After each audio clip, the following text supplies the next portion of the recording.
कैसे हो प्यारे विद्यार्थियों। तो फिर से स्वागत है आपका हमारे YouTube चैनल सिंह क्लासेस पर। मैं रामेहर सिंह। तो आपको नेक्स्ट जो टॉपिक है हमारा 10th क्लास का जो चला हुआ था रिफ्लेक्शन ऑफ लाइट, जिसमें हमने पढ़ा था कि एक जो आपकी रेक्टेंगुलर ग्लास स्लैब है उसके थ्रू आपका रिफ्लेक्शन किस तरह से होता है लाइट का, ठीक है। और डिफरेंट डिफरेंट जो फिनोमिना थे जो प्रैक्टिकली एक्सपेरिमेंटली देखते हैं रिफ्लेक्शन ऑफ लाइट पे जो बेस्ड होते हैं, तो उनसे नेक्स्ट हम आगे फिर से कंटिन्यू करते हैं फर्दर। तो अगर आपने अभी तक भी हमारा चैनल सब्सक्राइब नहीं किया है तो आप कृपया उस चैनल अपने चैनल को सब्सक्राइब कर दें, ठीक है। तो ये आपका अपना चैनल है, इससे आपको ही फायदा होगा, ठीक है। तो मैं भी आपके लिए इतनी मेहनत जो कर रहा हूँ, जो इतनी हार्डवर्क जो मैं कर रहा हूँ, तो वो सब आपके लिए ही है, ठीक है। इसमें ना कोई आपका पैसा लग रहा है, ना कोई मैं आपसे कुछ इसके लिए कुछ अलग से मांग रहा हूं। तो मैं सिर्फ एक रिक्वेस्ट ही कर रहा हूं कि जस्ट आप इस चैनल को क्या कर दीजिए, सब्सक्राइब कर दीजिए, शेयर कर दीजिए और ज्यादा से ज्यादा लाइक कर दीजिए, ठीक है। तो नेक्स्ट चलते हैं। नेक्स्ट टॉपिक हमारा आता है रिफ्रैक्टिव इंडेक्स, ठीक है, जिसको हम क्या बोलते हैं, अपवर्तनांक भी बोलते हैं। हिंदी में इसको अपवर्तनांक बोला जाता है, साथ साथ में हम हिंदी में भी करते रहते हैं ताकि दूसरे बच्चे हैं जो उनको भी हिंदी मीडियम वालों को भी समझ में आए, ठीक है। तो रिफ्रैक्शन जो आपका रिफ्रैक्टिव इंडेक्स है यानी कि जो अपवर्तनांक है वो होता क्या है। देखिए स्नेल्स लॉ के अंदर हमने एक चीज पढ़ी थी, साइन आई बाई में sine r is equal to एक कॉन्स्टेंट। मतलब आपतन कोण की जया और अपवर्तन कोण की जया के अनुपात को हम क्या बोलते हैं, एक कॉन्स्टेंट बोलते हैं, स्थिरांक बोलते हैं। उसी स्थिरांक को हम क्या बोलते हैं, रिफ्रैक्टिव इंडेक्स, ठीक है। तो उसको एन के द्वारा रिप्रेजेंट किया जाता है, कई बार उसको म्यू के द्वारा भी रिप्रेजेंट करते हैं। इसका मतलब क्या होता है, म्यू, ठीक है। इसका मतलब क्या होता है, म्यू, ठीक है। इसके द्वारा भी इसको कई बार रिप्रेजेंट कर दिया जाता है, ठीक है। अब सबसे पहले हम देखते हैं कि वो होता है। दैट इज कंसीडर कि आपके पास क्या है कि एक कोई भी दो मीडियम है, एक एयर है, ठीक है, एक ग्लास है, यानी कि एक रियल मीडियम और एक डेंस है। तो हमने देखा था कि जो रे ऑफ लाइट है जो इंसिडेंट होती है इस पॉइंट पे ए ओ, तो वो आपकी क्या हो जाती है, टुवर्ड द नॉर्मल बेंड हो जाती है, ठीक है। तो यानी कि यहाँ पर एंगल आई बनता है और यहाँ पर एंगल आर बनता है। तो ये चीज हमने पढ़ी थी पीछे रिफ्रैक्शन ऑफ लाइट के अंदर, हम ये पढ़ चुके हैं। अब हम मान लेते हैं कि जो मीडियम फर्स्ट है, ठीक है, दैट इज एयर और टू है जो वो ग्लास है। तो मीडियम फर्स्ट में वेलोसिटी जो आपकी स्पीड है उसको v1 मान लेते हैं, स्पीड ऑफ लाइट, ठीक है। और मीडियम टू में हम क्या मान लेते हैं, स्पीड को v2 मान लेते हैं। क्या मान लेते हैं, v2 मान लेते हैं। अब जो हमारा रिफ्रैक्टिव इंडेक्स होगा, अगर हम ये कहें कि जो आपकी रे है वो क्या जा रही है, एयर से ग्लास के अंदर जा रही है, कि मीडियम 1 से मीडियम 2 के अंदर जा रही है, तो हम रिफ्रैक्टिव इंडेक्स अगर निकालें, refractive index of two medium 2 with respect to medium 1, ठीक है। यानी कि एक दूसरे माध्यम का पहले माध्यम के लिए अगर हम क्या निकालें, अपवर्तनांक निकालें, यानी कि रिफ्रैक्टिव इंडेक्स निकालें, तो वो किसके बराबर होगा, वो n2 1 के बराबर होगा या n1 2 के बराबर होगा। तो वो n2 1 के बराबर होगा, यानी कि हम इसको इस तरह से लिखेंगे। इसका मतलब क्या है, n21 को देखिए कैसे लिखते हैं, इसको n21 नहीं बोलना, n21 बोलते हैं, ठीक है। तो n21 को हम ऐसे लिखते हैं, n यहाँ पर आपका क्या आ जाता है, 1 आ जाएगा, 2 आ जाएगा, ठीक है, और यहाँ पर क्या आ जाएगा, 1 आ जाएगा। इसका मतलब क्या है, refractive index of second medium with respect to first medium, ठीक है। यानी कि दूसरे माध्यम का पहले माध्यम के सापेक्ष अपवर्तनांक जिसको हम बोल सकते हैं, ठीक है। तो वो कैसे निकलेगा, देखिए speed of light in medium 1, speed of light in medium 1 divide by क्या हो जाएगा, speed of light in medium 2, speed of light in medium 2 हो जाएगा, ठीक है। Speed of light in medium 1 क्या बना, v1, बाई में क्या हो जाएगा, v2, बाई में क्या हो जाएगा, v2, ठीक है। अब जैसे मतलब एयर से किस में जा रही है, वो ग्लास में जा रही है, तो हम ये कह सकते हैं कि ग्लास का यानी कि कांच का विद रिस्पेक्ट टू एयर यानी कि वायु के प्रति आपका क्या अपवर्तनांक है, जो ये आ जाएगा, ठीक है। हम इसमें कंसिडर कर रहे हैं कि यहाँ पर एयर है, तो ये आपका कुछ अलग भी मीडियम हो सकता है, मीडियम एयर के बिना भी हम मान सकते हैं।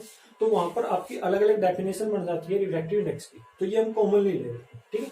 तो ये क्या बन जाएगा, ये आपका v1 बाई में v2 बन जाता है, ठीक है। तो इसको आप ऐसे लिखोगे n2। अगर आपने क्या लिखना है n12 लिख दिया इसका मतलब क्या हुआ, refractive index of one medium with respect to second, ठीक है, refractive index of first medium with respect to second बोल रहे हैं हम इसको, तो ये उल्टा हो जाएगा, यानी कि V2 बाई में V1, V2 बाई में V1। इसका मतलब अब लाइट यहां से नहीं बल्कि इस डायरेक्शन में मूव कर रही है, ठीक है, डेंसर से रेयर के अंदर मूव कर रही है इसका मतलब, ठीक है।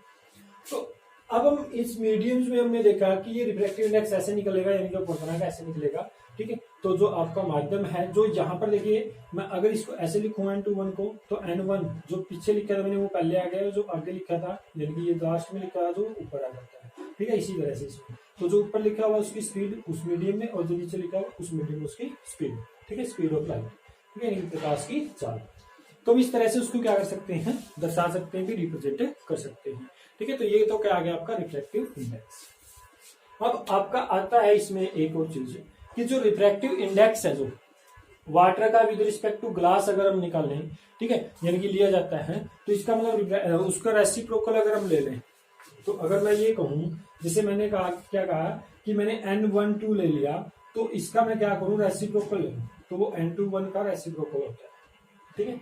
इसका मतलब क्या होता है कि एक माध्यम का दूसरे माध्यम के प्रति जो आपका अपवर्तनांक आता है, वो उसके अपोजिट कर दें, यानी कि दूसरे माध्यम का पहले माध्यम के विद रिस्पेक्ट टू में लें, तो वो क्या हो जाते हैं, व्युत्क्रम हो जाता है, वो क्या हो जाता है, उसका व्युत्क्रम हो जाता है। यानी कि जैसे हमने यहाँ लिखा N12 है, तो इसको हम क्या लिख सकते हैं, 1/N21 भी लिख सकते हैं, यानी रेसिप्रोकल होकर N21 लिख सकते हैं, ठीक है। तो इस तरह से आपकी क्या है,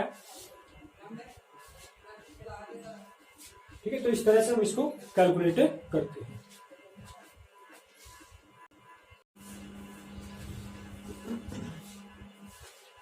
तुमने ये किया है कि N12 इक्वल टू 1/N21 हम इसको लिख सकते हैं, दैट इज, ठीक है। यहाँ से अगर आपको क्या है N21 लिखा है या N12 लिखा है, तो हमें ये ध्यान रखना पड़ेगा कि हमें किसके लिए निकाल रहे हैं। जैसे हमने यहाँ पर क्या लिया था, रिफ्रैक्टिव इंडेक्स और medium second with respect to medium 1 लिया है, तो आप उसको क्या लिखोगे, N21, और N12 लिख दिया, तो इसका मतलब क्या है, refractive index of medium 1 with respect to the second, ठीक है। तो इस तरह से हम उसको लिख सकते हैं।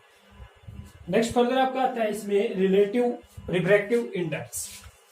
रिलेटिव रिफ्रैक्टिव इंडेक्स क्या होता है, देखिए, रिलेटिव का मतलब होता है सापेक्ष, यानी कि सापेक्ष अपवर्तनांक हम किसे कहते हैं, ठीक है। तो या उसको कैसे आप राइट डाउन कर सकते हो, तो सापेक्ष अपवर्तनांक,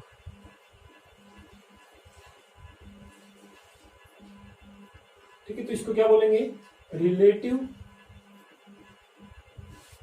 refractive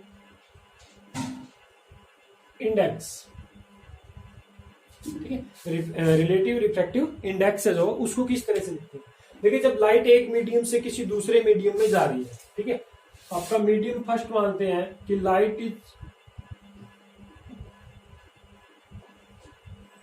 going from one medium,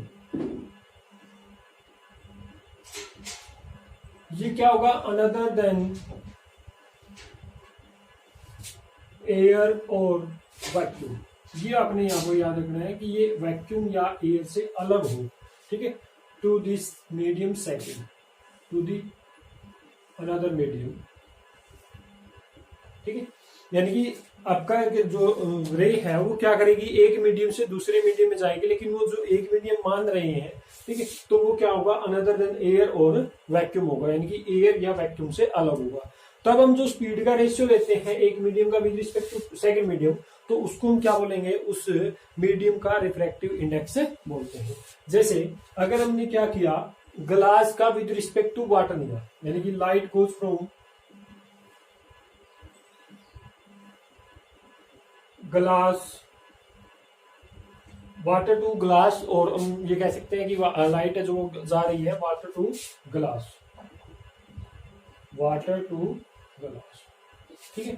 तो अब हम विद रिस्पेक्ट टू में अगर हम क्या निकालें, ग्लास का refractive index with respect to water, glass का refractive index with respect to water, तो उसको क्या लिखेंगे, एन, यहाँ पर जी लिखेंगे, यहाँ पर क्या लिखेंगे, वाटर लिखेंगे।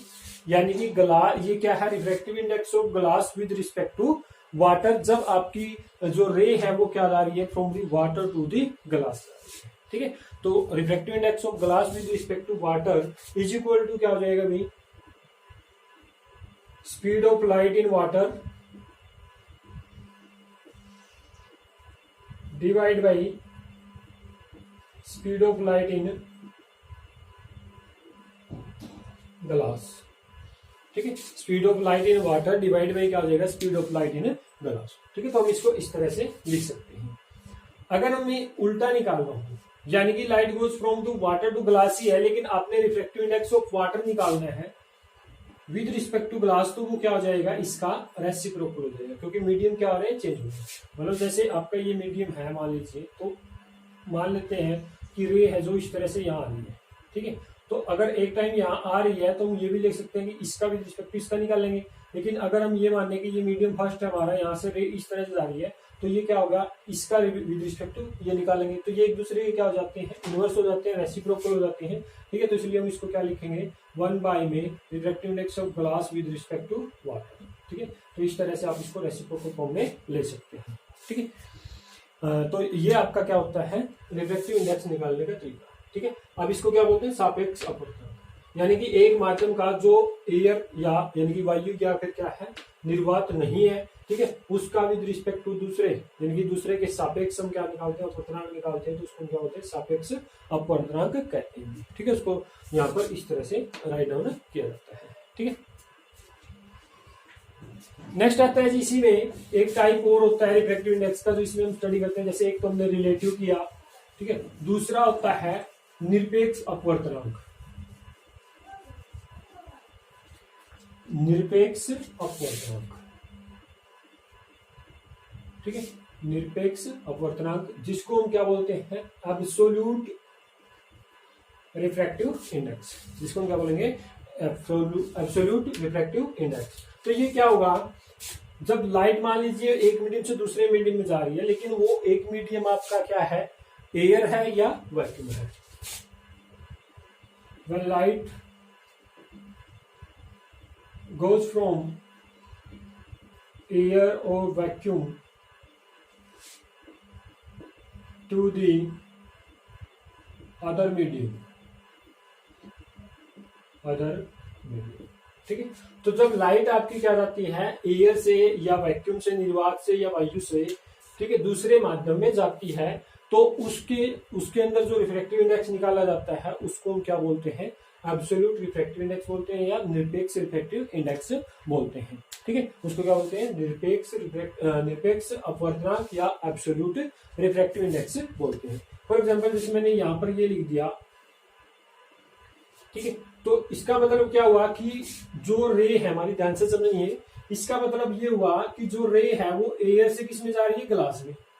ठीक है, लेकिन अब रिफ्रैक्टिव इंडेक्स किसका निकाल रहे हैं, ग्लास का विद रिस्पेक्ट टू एयर निकाल रहे हैं। ये चीज ध्यान रखनी है, एयर से किस में जा रही है, ग्लास में, लेकिन रिफ्रैक्टिव इंडेक्स किसका निकाल रहे हैं, ग्लास का विद रिस्पेक्ट टू एयर निकाल रहे हैं। ये चीज हमने माइंड में आपकी सेट कर लेनी है। ठीक है, इसको कभी भूलना नहीं है, क्योंकि यहाँ सबसे पजलिंग पॉइंट होता है। ठीक है, तो इसको अच्छी तरह से याद रखना है। तो इसका मतलब क्या आ जाएगा, it is the ratio of speed of light in air, जो ऊपर लिखा हुआ है यहाँ पर वही उसकी स्पीड, उसमें स्पीड डिवाइड बाय जो नीचे लिखा हुआ है उसमें स्पीड, यानी स्पीड ऑफ लाइट। एयर की जगह यहाँ पर वैक्यूम भी हो सकता है, क्योंकि दोनों में लगभग स्पीड क्या होती है, सेम होती है। Speed of light in glass, ठीक है, तो इस तरह से आप इसको लिख सकते हैं। मैं इसको अकेला ऐसे भी लिख सकता हूं, एनजी, इसका मतलब भी यही है। ठीक है, ये क्या है, रिफ्रैक्टिव इंडेक्स ऑफ ग्लास है with respect to air. Refractive index of glass है ये विद रिस्पेक्ट टू किसके, एयर के। ठीक है, तो जो स्पीड ऑफ लाइट एयर के अंदर होती है वो आपकी कितनी होती है भाई, 3 × 10⁸ लिखते हैं, या आप इसको लिख सकते हो 2.997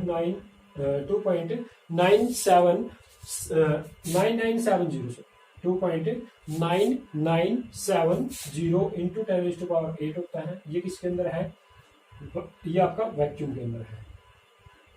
ठीक है, ये किसके अंदर, ये सॉरी, ये एयर के अंदर है, और वैक्यूम के अंदर कितनी होती है अभी, 2.9990 into 10⁸, या 97 into 10⁸ होता है। ठीक है, 2.9979 into 10⁸ मीटर पर सेकंड। ठीक है, 8 मीटर पर सेकंड।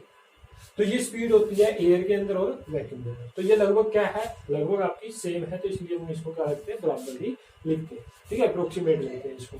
तो स्पीड ऑफ लाइट इन जो आपकी ग्लास है, ठीक है, या जो speed of light in air है, तो उसका रेशियो है जो एयर का ग्लास के विद रिस्पेक्ट टू रेशियो को क्या बोला जाएगा, refractive index of glass with respect to air, जिसको हम क्या बोलते हैं, एब्सोल्यूट रिफ्रैक्टिव इंडेक्स। यानी कि अगर यहाँ पर एयर ले लेते हैं तो एब्सोल्यूट बन जाता है, अगर यहाँ पर कोई अनदर मीडियम ले लेते हैं तो क्या बन जाता है, आपका रिलेटिव बन जाता है, ठीक है। यानी कि यहाँ वायु या निर्वात ले लिया तो आपका निरपेक्ष बन जाएगा, अगर यहाँ वायु और निर्वात की जगह कोई अन्य माध्यम ले लिया तो वहां पर सापेक्ष अपवर्तनांक बन जाएगा, ठीक है। तो यहां से हमने ये चीजें ध्यान रखनी है, ओके। अब देखिए जो स्पीड ऑफ लाइट होती है इन ग्लास, वो होती है ग्लास के अंदर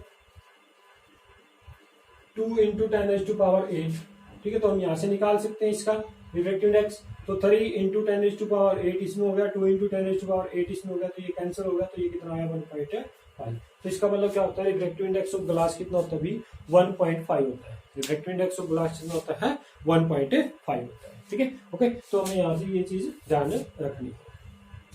उसके बाद क्या आता है, काफी इंपॉर्टेंट क्वेश्चन आता है इसमें, 2 नंबर का क्वेश्चन ये, या 2 मार्क्स का या 1 मार्क्स का नंबर जो आपका ये क्वेश्चन है, ये पूछ लिया जाता है आपका फाइनल एग्जाम के अंदर, और बहुत बार पूछा भी गया हुआ है पिछले कुछ सालों में। तो वो क्या है कि आपको क्या दे दिया, रिफ्रैक्टिव इंडेक्स दे दिया ऑफ डायमंड, वो आपको दे दिया 2.42। व्हाट इज इट्स मीनिंग, इसका मतलब क्या है आपको ये बताना है। What do you understand by the refractive index of diamond is equal to 2.42। तो इसका मतलब क्या होता है, हमें ये बताना है। अभी मैं मान लेता हूं कि यहाँ पर डायमंड का है, ये डी लिख लेता हूं इसको, ND, ठीक है। तो ये डायमंड का रिफ्रैक्टिव इंडेक्स है। अब अपने जब पढ़ा था ग्लास का विद रिस्पेक्ट टू एयर पढ़ा था, ठीक है। तो इसका मतलब यहाँ पर ये किसके विद रिस्पेक्ट टू एयर या वैक्यूम के विद रिस्पेक्ट टू, ठीक है। तो यानी कि refractive index of diamond with respect to air, ठीक है। तो वो किसके बराबर होगा भाई, speed of light in air divide by क्या हो जाएगा, speed of light in diamond, ठीक है, इन डायमंड। तो ये दिया हुआ है 2.42। इसका मतलब ये होता है कि speed of light in air divide by speed of light in diamond, ठीक है। तो यहां से स्पीड ऑफ लाइट हम लिख सकते हैं 3 × 10⁸ divide by speed of light in diamond, speed of light in diamond, ठीक है। तो ऐसे लिख दिया। तो हम यहां से speed of light in diamond calculate कर सकते हैं।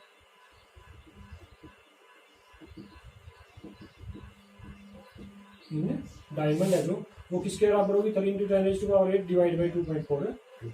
तो इसको सॉल्व आउट कर लीजिए, ठीक है। तो ये आपकी क्या निकल जाएगी, speed of light in diamond. यानी कि किसी भी मीडियम का रिफ्रैक्टिव इंडेक्स अगर दिया हुआ है, ठीक है, तो हम उसका विद रिस्पेक्ट टू एयर लेके चलते हैं, और वहां से स्पीड है जो उस मीडियम के अंदर हम वो कैलकुलेट है जो कर सकते हैं, ठीक है, वो कैलकुलेट कर सकते हैं। क्लियर है। तो किसी भी आपका मीडियम का अगर रिफ्रैक्टिव इंडेक्स दिया हुआ है तो हम उसके अंदर स्पीड ऑफ लाइट है जो वो कैलकुलेट कर सकते हैं। इसका मतलब वो विद रिस्पेक्ट टू एयर है, और एयर के अंदर स्पीड है जो हमें पता है लाइट की वो कितनी होती है, ठीक है जी।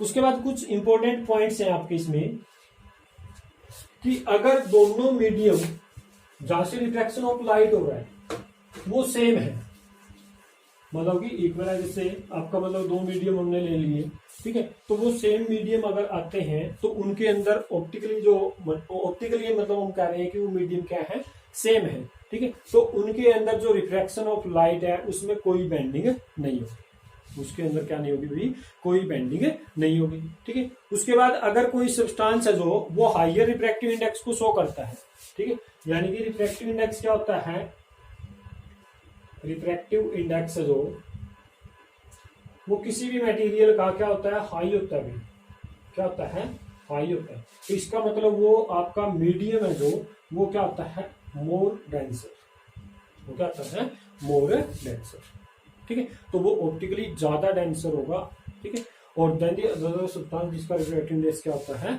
लेस होता है, ठीक है, जिसका रिफ्रैक्टिव इंडेक्स क्या होता है, लेस होता है, ठीक है। तो उससे ज्यादा ये क्या होगा, मतलब कि ज्यादा होगा अगर रिफ्रैक्टिव इंडेक्स है, तो ये मान सकते हैं कि रिफ्रैक्टिव इंडेक्स हाई है तो डेंसर मीडियम है, ठीक है, और अगर लो है रिफ्रैक्टिव इंडेक्स क्या है, लो है, तो इसका मतलब क्या है, आपका जो मीडियम है वो क्या है, रेयर। वो क्या है, रेयर। ठीक है, वो क्या है, रेयर। ठीक है, जैसे एयर का रिफ्रैक्टिव इंडेक्स, अगर हम ग्लास का रिफ्रैक्टिव इंडेक्स की बात करते हैं तो एयर का 1.003 होता है, और जबकि ग्लास का कितना होता है, आपने अभी निकाला था 1.5 होता है। तो इसका मतलब डेंसर कौन है, जिसका रिफ्रैक्टिव इंडेक्स ज्यादा है, तो किसका है, 1.5 ग्लास का। तो इसका मतलब glass is more denser then the air. ठीक है, और एयर इज, हम बोल सकते हैं कि air is more rare than the glass. ठीक है, तो उसमें हम दोनों चीजें कैलकुलेट कर सकते हैं। उसके बाद एक इंपॉर्टेंट पॉइंट ये भी था कि जो रिफ्रैक्टिव इंडेक्स है एक मीडियम से दूसरे मीडियम में, तो अगर हम दूसरे मीडियम का फर्स्ट मीडियम की विद रिस्पेक्ट टू में निकालें, ठीक है, जैसे आपका 2 का विद रिस्पेक्ट टू 1 दिया हुआ है, तो 1 का विद रिस्पेक्ट टू 2 निकालें तो वो क्या हो जाएगा, इसका रेसिप्रोकल हो जाएगा। ठीक है, यानी कि 1 का विद रिस्पेक्ट टू 2 दिया हुआ है, 1 का विद रिस्पेक्ट टू 2 दिया हुआ है, 2 का विद रिस्पेक्ट टू 1 पूछ ले तो आप इसका क्या कर दोगे, रेसिप्रोकल कर दोगे। ठीक है, हम इसका क्या कर देंगे भी, रेसिप्रोकल कर देंगे। जैसे फॉर एग्जांपल अगर हमें क्या दिया हुआ है, रिफ्रैक्टिव इंडेक्स दिया हुआ है वाटर का। ठीक है, for the light going from air to water, यानी कि लाइट है जो वो कहां से कहां जा रही है, एयर टू वाटर जा रही है। ठीक है, और रिफ्रैक्टिव इंडेक्स है जो वो किसका दिया हुआ है, वाटर का दिया हुआ है। रिफ्रैक्टिव इंडेक्स किसका दिया हुआ है, वाटर का दिया हुआ है, तो वो कितना है, 1.33। ठीक है, जैसे ग्लास का 1.1 था, तो ये किसका है, वाटर का 1.33। इसका मतलब हमें पता है कि ये किसके विद रिस्पेक्ट में दिया हुआ है, एयर के विद रिस्पेक्ट में दिया हुआ है। किसके विद रिस्पेक्ट में दिया हुआ है, एयर के विद रिस्पेक्ट में दिया हुआ है। तो इसने उल्टा पूछ लिया कि what will be the refractive index of water with respect to air, air with respect to water. यानी कि अगर यही रे, यानी कि देखो जैसे यहाँ पर क्या है, आपका कोई भी, हमने क्या ले लिया, वाटर ले लिया कंटेनर के अंदर। ठीक है, तो जो रे ऑफ लाइट है वो यहां से यहां आ रही है, यानी कि एयर से आपकी वाटर के अंदर आ रही है। ठीक है, एयर से किस में आ रही है, वाटर के अंदर आ रही है। तो उसका रिफ्रैक्टिव इंडेक्स इसने दे दिया वाटर का कितना है, 1.3। तो आपने ये बताना है कि अगर यही आपकी रे ऑफ लाइट है जो वो क्या करे, इस वाटर मीडियम से, यानी कि यहां से जाए। ठीक है, तो यहाँ पर इस तरह से आ जाएगी, तो ये क्या आ जाएगी, यहाँ बैंड। ठीक है, तो इसमें से इसमें जाए तो क्या होगा, तो हमें जाहिर सी बात है, सीधा सीधा यहाँ से पॉइंट आउट हो रहा है कि जो रिफ्रैक्टिव इंडेक्स यहाँ पर वाटर का विद रिस्पेक्ट टू एयर, तो यहाँ से हमने किसका निकालना है, जब वाटर से एयर में जाएगी तो एयर का विद रिस्पेक्ट टू वाटर, यानी कि हमें क्या चाहिए, एयर का विद रिस्पेक्ट टू वाटर क्या चाहिए, रिफ्रैक्टिव इंडेक्स चाहिए। तो इसका मतलब क्या हो जाएगा, ये क्या था, speed of light in air by में speed of light in water. ठीक है, इसका मतलब क्या होगा, speed of light in water divide by क्या हो जाएगा, speed of light in air. ठीक है, तो ये दोनों चीजें हम देख रहे हैं, ये जस्ट एक दूसरे के क्या है, रेसिप्रोकल है। तो इसका मतलब हम इसको इस तरह से भी लिख सकते हैं, वाटर का विद रिस्पेक्ट टू किसके, एयर। ठीक है, तो यानी कि 1 बाई में 1.33, 1 बाई में 1.33 बन जाएगा। ठीक है, तो जब हम इसको सोल्व आउट करेंगे तो कितना हो जाएगा, 100 बाई में 133, तो इसको डिवाइड कर दो। आपने पूरा सोल्व करना है, ये आप बीच में छोड़ देते हैं तो उसमें गलत हो जाएगा, वो नंबर कर सकते हैं, इसमें मार्क्स कर सकते हैं। ठीक है, तो आपने इसको पूरा सोल्व करना है। तो 133 नहीं चली तो पॉइंट लगा के 0 लगाओगे। अब कितने पे चलेगी, देखो 7 पे, 7 3 जा 21, 7 3 जा 21, 23, 2 7 1 जा 7 9। ठीक है, तो 9 6, उसके बाद बता 0। अब कितने पे चलेगी भी, 5 पे, तो 5 0 0 तारीख, तो 5 3 जा 15, 5 5 3 जा 15 और 16। ठीक है, 1 और 5 1 5 और 6। ठीक है, तो ये 5 यहाँ पर कितना बच जाएगा, 8 में से चाहिए। ठीक है, तो आगे आपकी जरूरत नहीं है, तो 2 पॉइंट छोड़ के आपके 2 डिजिट छोड़ के क्या लग जाएगा, पॉइंट लग जाएगा, यानी कितना आ जाएगा 0.75, कितना आ जाएगा 0.75। ठीक है, तो इस तरह से हमने क्या करना है, इसको कैलकुलेट करना, यानी कि एक का भी रिस्पेक्ट में सेकंड का दे रखा है, तो सेकंड का भी रिस्पेक्ट में 1 निकाल देंगे तो वो क्या देंगे, एक दूसरे के रेसिप्रोकल हो जाएंगे। ठीक है, क्या हो जाएंगे, वो एक दूसरे के रेसिप्रोकल। अब हम कुछ रिफ्रैक्टिव इंडेक्स जो हमने वो याद रखने हैं, तो वो रिफ्रैक्टिव इंडेक्स जो वो अलग अलग मटेरियल्स के हैं, जो वो दिए हुए हैं, अलग अलग मटेरियल्स के दिए हुए हैं। जैसे अगर हम कहें कि एयर का जो रिफ्रैक्टिव इंडेक्स होता है, एयर का वो आपने याद रखना 3 होता है, 1.0003 होता है। उसके बाद अगर हम बात करते हैं आइस की यानी कि बर्फ की, तो वो 1.33 होता है, ठीक है, 1.31 होता है, सॉरी वाटर का होता है 31 होता है, ठीक है। वाटर का यानी कि पानी का कितना होता है अभी 1.33 होता है, 1.33। इसी तरह से एल्कोहल का देखें तो 1.36 होता है, 1.36, ठीक है। कैरोसिन ऑयल का देखें तो कैरोसिन ऑयल इसका कितना होता है अभी 1.44 होता है, 1.44, ठीक है। तो इस तरह से आपके ये क्या है रिफ्लेक्टिव इंडेक्स से डिफरेंट मटेरियल के। तो और भी है जो वो लिख सकते हैं, जिसमें आपका क्या आता है तारपीन का तेल आता है जी, ठीक है, यानी कि टर्पेंटाइन, ठीक है, टर्पेंटाइन ऑयल है जो, या फिर आपका क्या आता है कनाडा बाल्सम आता है, बेंजीन आता है, ठीक है। तो उन सब के हमें याद करने की ज्यादा जरूरत नहीं है। तो हमें जो याद करना है, जैसे हीरे का पूछ लेते हैं कई बार, हीरे का यानी कि डायमंड का, अभी हमने किया था डायमंड का कितना होता है अभी 2.42 होता है, 2.42, यानी कि आपको क्या मिलेगा, या तो ऑप्शन में मिलेंगे ये, ठीक है, या फिर आपको दिए मिलेंगे, उसका किसी और with respect to another medium निकालना पड़ सकता है, ठीक है। तो अगर उस चीज में आता है तो हमें जो टाइप्स ऑफ रिफ्लेक्टिव इंडेक्स हैं यानी फलनांक के जो प्रकार है सापेक्ष या निरपेक्ष, तो उसको अपने माइंड में सेट करना होगा या अपने माइंड में उसको रिवाइज करना होगा कि ये मतलब कि किस मीडियम से किस मीडियम में जा रहा है, ठीक है, या आपका ये किस तरह से पूछा हुआ है। तो वो आपको क्वेश्चन को अच्छी तरह से पढ़ने के बाद ही पता लगेगा कि उसमें पूछा हुआ क्या है, ठीक है। तो आज की वीडियो में हम इतना ही करते हैं। तो अगर किसी बच्चे को रिफ्लेक्टिव इंडेक्स से रिलेटेड कोई प्रॉब्लम आती है तो वो पूछ सकता है, ठीक है। हमारे चैनल को सिंह क्लासेज को सब्सक्राइब कर दीजिए और उसको ज्यादा से ज्यादा शेयर कर दीजिए। तो हम इतनी मेहनत आपके लिए कर रहे हैं, ठीक है। तो कृपया आप हमारी बातों पर ध्यान दीजिए और अपनी जो स्टडी है उसको जारी रखिए, ठीक है, गौर कीजिए उस पर, क्योंकि आज जो या कल में आपका जो पिछले साल 10th में थे बच्चे जिनको साइंस का पेपर नहीं हो पाया था, तो शायद आज उनका रिजल्ट आ भी जाए आज या कल में, ठीक है। तो वो देखते हैं क्या रहेगा। तो 5 पेपरों का रिजल्ट ही आएगा, उसमें जो 5 एग्जाम जो हुए थे उनके बेस पर ही जो साइंस के मार्क्स हैं वो दिए जाते हैं, ठीक है। बाकी जो रिजल्ट में आएगा तब देखा जाएगा कि कैसे उन्होंने रिजल्ट को जारी किया है, ठीक है। तो मिलते हैं नेक्स्ट वीडियो में, तब तक के लिए good bye, have a nice day.